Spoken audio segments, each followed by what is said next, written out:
ایران اور امریکہ کے درمیان 2 ہفتے کے سیز فائر اور اس کو درپیش چیلنجز کے حوالے سے اب سفارتی پہلوؤں سے ہم جائزہ لیں گے، جس کے لیے ہمیں جوائن کر رہے ہیں منیر اکرم صاحب، پاکستان کے سینئر سابق سفارتکار۔ منیر صاحب، بہت بہت شکریہ آپ کے وقت کے لیے۔ ایک طرف بہت سراہا جا رہا ہے پاکستان کے سفارتی کوششوں کو، جس کے ذریعے 2 ہفتے کا سیز فائر تو ہوا ہے، اور ایک ایسے وقت میں جب یہ تاثر تھا کہ دنیا ایک اور عالمی جنگ کے دہانے پر پہنچ چکی ہے۔ آپ کی نظر میں اب جو کنفرم کیا جا رہا ہے کہ 10 اپریل کو ایران اور امریکہ اسلام آباد میں مذاکرات کی میز پر بیٹھیں گے، کیا ایکسپیکٹ کیا جائے ان مذاکرات سے؟ جی، میرے خیال میں بہت اچھی خبر ہے کہ اگر دونوں نے منظوری دی ہے کہ وہ اسلام آباد پہنچیں گے اور مذاکرات خوشی کریں گے۔ اب یہ دیکھنا ہوگا کہ پہلی چیز یہ کرنی ہوگی کہ مذاکرات کی فارمیٹ کیا ہوگی، ڈائریکٹ ہوگی، انڈائریکٹ ہوگی، کمیونیکیشن کس طریقے سے ہو سکتے ہیں، یہ پروسیس کا ایک فیصلہ ہوگا۔ دوسرا پھر ہم نے دیکھنا ہوگا کہ جو سیز فائر مانا گیا ہے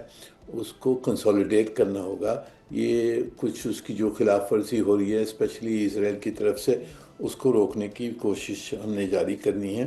اور تیسری چیز یہ ہوگی کہ ہم نے ایک فریم ورک کے اوپر ایک فریم ورک بنانا ہوگا کہ کیا مسئلے ہیں جس کے اوپر مذاکرات ہوں گے اور جس کے اوپر معاہدہ ہونے کی ضرورت ہے۔ تو وہ مسئلے آپ سب جانتے ہیں کیا مسئلے ہیں، اس کو ہم نے دونوں طرف کو سن کر پھر کوشش یہی کرنی چاہیے کہ ایک فریم ورک بن جائے جس کے تحت یہ مذاکرات آگے بڑھ سکیں۔ اب منیر صاحب، یہ جو بیسک فریم ورک جس کے تحت یہ 2 ہفتے کا سیز فائر ہوا، یہ پاکستان کے پرائم منسٹر شہباز شریف کی طرف سے شیئر کیا گیا اور اس کو انڈورس کیا ایران اور امریکی صدر ٹرمپ کی طرف سے۔ لیکن اب جو اس کی خلاف ورزی ہوئی ہے لبنان میں اسرائیل کی طرف سے، صدر ٹرمپ سے امریکی میڈیا کی طرف سے جب یہ سوال پوچھا گیا تو انہوں نے کہا لبنان اس میں شامل نہیں تھا حزب اللہ کی وجہ سے۔ سو آپ سمجھتے ہیں کہ اس 2 ہفتے کے سیز فائر پر کے ٹرمز پہ بھی مکمل طور پہ اعتماد نہ ہونا یا صدر ٹرمپ کا اس کے مخالف بیان دینا وہ کھٹائی میں ڈالتا ہے ان 2 ہفتوں کے لیے امن کے قیام کے حوالے سے بھی؟ جی دیکھیے، اس قسم کے مسئلے تو کھڑے ہوتے ہیں جب بھی اس قسم کے ایک نازک سا سیز فائر مانا گیا ہے، اس میں مختلف قسم کی سمجھ ہوتی ہے دونوں طرف کی کہ یہ سیز فائر میں کیا شامل ہے کیا نہیں شامل ہے۔ تو یہ ایک مسئلہ ہم نے اس کو حل کرنا ہوگا۔ جب یہ ملاقات ہوگی تو یہ مسئلے کو حل کرنا ہوگا، کیونکہ اگر سیز فائر نہیں ہوتا ہے لبنان میں، اگر اسرائیلی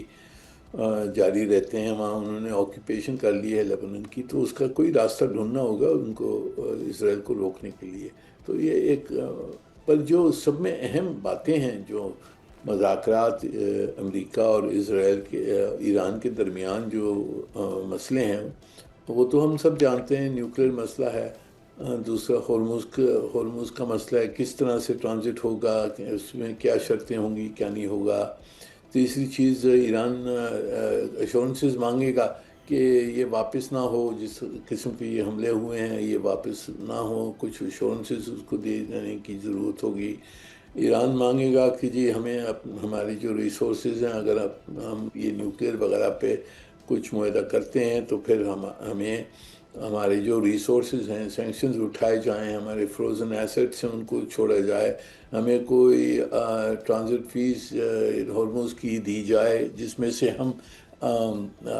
ریکنسٹرکشن کر سکیں، کیونکہ بہت بربادی ہوئی ہے۔ اور پھر جو پورے خطے میں جو دوسرے ممالک ہیں، خلیج کے ممالک ہیں جن کے اوپر بھی حملے ہوئے ہیں، جن کا بھی نقصان ہوا ہے، اب وہ بھی چاہیں گے کہ آگے جا کر پھر ہماری سیکیورٹی کس طرح سے پریزرو ہوگی۔ یہ امریکن جو اڈے وہاں ہیں ان کے تحت تو ان کی سیکیورٹی نہیں پریزرو کر سکے، وہ ایران کے ساتھ یہ حملہ ہوا ہے۔ تو اب میرے خیال میں آگے جا کر جو بھی یعنی کہ پیس اینڈ سیکیورٹی اس خطے میں جو سیکیورٹی ارینجمنٹس ہوں گی، اس میں ایران کو اور خلیجی ممالک سب کو شامل کرنا ہوگا، اور اس میں شاید پاکستان، ترکی، ایجپٹ شاید اس میں بھی کوئی رول ادا کر سکیں گے۔ تو یہ مسئلے ہیں، موٹے موٹے جو مسئلے ہیں، پر اس میں بہت یعنی کہ کمپلیکس ایشوز ہیں جن کو ایڈریس کرنا ہوگا، اور یہ دونوں پارٹیز آپس میں کریں گی، پر ہمارا جو رول ہوگا فیسیلیٹیٹر کا، ہم نے بھی سمجھنا چاہیے کیا مسئلے ہیں اور ان کو کس طرح سے ایڈریس کر سکتے ہیں۔ ابھی تک منیر صاحب آپ کی نظر میں پاکستان نے کس طریقے سے اپنے تعلقات کو بیلنس آؤٹ کیا ہے؟ کیونکہ ایران نے سعودی عرب پر جو کل حملہ کیا، اس کا بھی پاکستان میں سرکاری سطح پر بڑا سیریس ایک رسپانس آیا، مذمت کی گئی سعودی عرب پر ہونے والے اس حملے کی، پرائم منسٹر کی طرف سے، وزیر خارجہ کی طرف سے، اور پھر کور کمانڈرز کانفرنس ہوئی، اس میں بھی اور ذکر کیا گیا پاکستان اور سعودی عرب کے ڈیفنس پیکٹ کا۔ دوسری طرف اس سیز فائر میں بھی پاکستان ایک قابل اعتماد جو ہے وہ ثالث کے طور پہ ایران نے اس پاکستان کو دیکھا اور پاکستان کے ذریعے ہی اس سیز فائر کے اوپر اگری کیا۔ سو آپ سمجھتے ہیں کہ ابھی تک بہت سیفلی پلے کیا تعلقات کو بیلنس آؤٹ کرتے ہوئے پاکستان نے؟ جی دیکھیں، یہ پہلے سے ہماری جو پالیسی رہی ہے، فارن پالیسی جنرلی، اور اس خطے میں جو ہماری پالیسیز رہی ہیں، وہ ہر وقت ہم نے یہ دیکھا کہ اصول کے تحت ہم پوزیشن لیں۔ نیشنل انٹرسٹ تو ہوتی ہیں، دوستانہ تعلقات بھی ہوتے ہیں، پر ہماری پوزیشن ہر وقت یہ رہی ہے کہ یو این چارٹر اور انٹرنیشنل لاء کے تحت ہم پوزیشن دیں۔ تو اسی لیے ہم نے امریکہ اور اسرائیل کا جو حملہ ایران پہ ہے اس کو کنڈیم کیا، پھر ایران نے جو ناجائز حملے کیے خلیج پر، اس کی بھی ہم نے مذمت کی۔ تو ہم نے بالکل یعنی کہ ایک لیگلی ڈیفینسیبل پوزیشن لی ہے، اور سب جانتے ہیں کہ ہمارے ارادے اچھے ہیں، گڈ فیتھ ہے، تو اس لیے سب لوگوں نے ایک ٹرسٹ ہمارے پاکستان کے اوپر ایک ٹرسٹ دیا ہے کہ یہ یعنی کہ پوری اصول کے تحت چلتے ہیں اور اپنے گڈ فیتھ سے چلتے ہیں۔ تو اس وجہ سے ہم نے یہ پوزیشن لے سکے، اور تعلقات ہم نے رکھے ہیں سعودی عرب کے ساتھ بھی، ایران کے ساتھ بھی، امریکہ کے ساتھ بھی، اور دوسرے بڑے طاقتیں ہیں، چین ہے، روس ہے، ان سب سے ہمارے تعلقات اچھے رہے ہیں، کیونکہ ہم نے ایک اصولی پوزیشن ہر وقت اڈاپٹ کی ہے۔ اور اس وقت منیر صاحب آپ سمجھتے ہیں کہ یہ ایک غیر معمولی مرحلہ ہے پاکستان کی سفارتکاری کی تاریخ میں؟ پاکستان کو کم از کم پچھلی چند دہائیوں میں تو ایک سیکیورٹی لینس سے پاکستان میں جو دہشت گردی کا مسئلہ درپیش رہا اور خطے کے اعتبار سے اسی طریقے سے دیکھا گیا، اور اسی قسم کی گلوبل شہ سرخیوں کا حصہ پاکستان بنا، یہاں پر ایک پیس میکر کے طور پر دیکھا جانا آپ کی نظر میں غیر معمولی ہے، یا پھر پاکستان کی سفارتکاری پاکستان اسی پوزیشن میں تھا کہ یہی کردار ادا کرنا چاہیے تھا اس وقت؟ جی دیکھیں، جو پچھلے نیریٹو تھی جس کا آپ نے ذکر کیا کہ پاکستان کو کس نظر سے دیکھا جاتا تھا، وہ نیریٹو ہندوستان کا تھا، اور اس نیریٹو کو ویسٹرن میڈیا نے اور کس حد تک ویسٹرن جو ممالک ہیں، طاقتیں ہیں، انہوں نے پھیلایا پاکستان کے خلاف، کیونکہ وہ افغانستان میں پھنسے ہوئے تھے اور ان کو کس نہ کس طریقے سے کوئی ایک وکٹم ڈھونڈنا تھا، کہ ایکسکیوز ڈھونڈنی تھی ان کے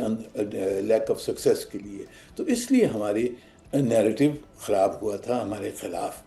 اب وہ افغانستان ختم ہو گیا ہے، ہمارے تعلقات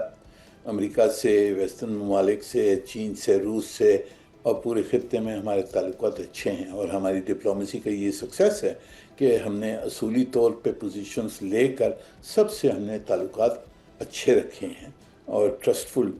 رکھے ہیں۔ تو یہ ایک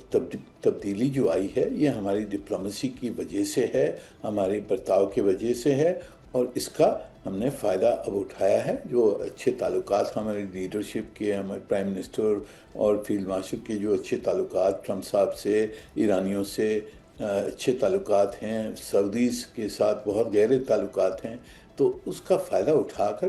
یہ ہم سیز فائر کروا سکے ہیں۔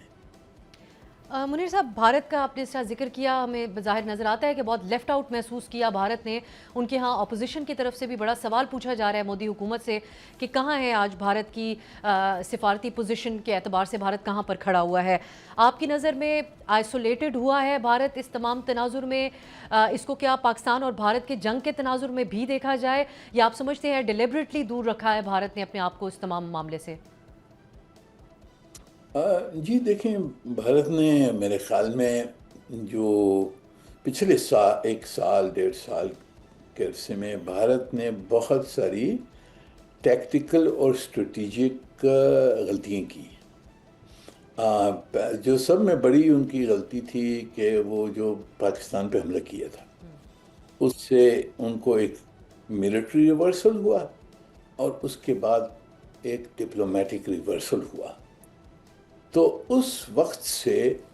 یعنی بھارت کی جو ڈپلومیٹک کمپس ہے وہ اکھڑ بکھر ہو گیا ہے. اب ایک طرف سے وہ کہتے ہیں ہم اسٹریٹجک آٹونومی دکھائیں گے، مودی صاحب جاتے ہیں روس کے پریزیڈنٹ سے ملتے ہیں، چین کے پریزیڈنٹ سے ملتے ہیں، وہ کہتے ہیں ہم اسٹریٹجک آٹونومی ہے. پر اگر آپ ان کو ایک کھریدیں ان کی جو ڈپینڈنس ہے وہ تو امریکہ پر ہے. جب ان کا امریکہ کے ساتھ انہوں نے تعلقات خراب کیے، انہوں نے کہا کہ ٹرمپ صاحب نے پیس اکارڈ نہیں کیا تھا، جھوٹ بول رہے ہیں، تو وہاں بھی تعلقات خراب ہوئے. دوسری طرف ان کی ڈپینڈنس ہے وہاں اس کے اوپر، اور اس لیے انہوں نے اپنے آپ کو ایک انٹرسٹ ودی ایکٹر کی تحت اب نظر دنیا دیکھ رہی ہے کہ یہ اندرونی ڈپریشن کر رہے ہیں. باتیں بہت بڑی بڑی باتیں کر رہے ہیں، ہم گلوبل پاور ہیں، ہم فلانا ہیں، ہم یہ کر لیں گے وہ کر لیں گے. جب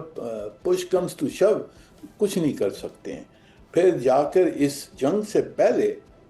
وہ جا کے مودی صاحب وہاں نیتنیاہو کی گود میں بیٹھ گئے اور الائنس ان کا وہاں دکھایا کہ اسرائیل کے ساتھ الائنس ہے. تو پورے یعنی خطے میں جو ایران ہے یا خلیجی ممالک وہ سب دیکھ رہے ہیں کہ یہ کس قسم کا ملک ہے جو ایک طرف سے اپنے کو گلوبل پاور اور گلوبل لیڈر کہتا ہے، اور دوسری طرف سے اس قسم کی ٹیکٹیکل جو اس کی پوزیشنز ہوتی ہیں وہ بالکل یعنی کہ اصولی پوزیشنز کے خلاف ہوتی ہیں. وہ ہر وقت غلط ڈیسیشن لیتے ہیں بیکاز ان کی جو مغروری میں یہ غلطی انہوں نے کی ہے اور اپنے آپ کو انہوں نے آئسولیٹ کیا ہے. بہت شکریہ منیر اکرم صاحب آپ کے قیمتی وقت کے لیے. ناظرین، آپ گفتگو ملاحظہ کر رہے تھے. یقیناً 10 اپریل کو اسلام آباد میں امریکہ اور ایران کے وفود کا مذاکرات کی میز پر بیٹھنا ایک ابھی تک کی اہم ترین پیش رفت ہے، لیکن ساتھ ساتھ یہ بھی دیکھنا ہوگا کہ کیا اسرائیل جو ہے وہ ایک سپوائلر کا کردار ادا کرتے ہوئے ان مذاکرات کو سیبوٹاج کرنے کی کوشش کرتا رہے گا، یا امریکہ ان سے کوئی ضمانت لے گا. سبسکرائب کریں اور بیل دبائیں تاکہ کوئی خبر رہ نہ جائے.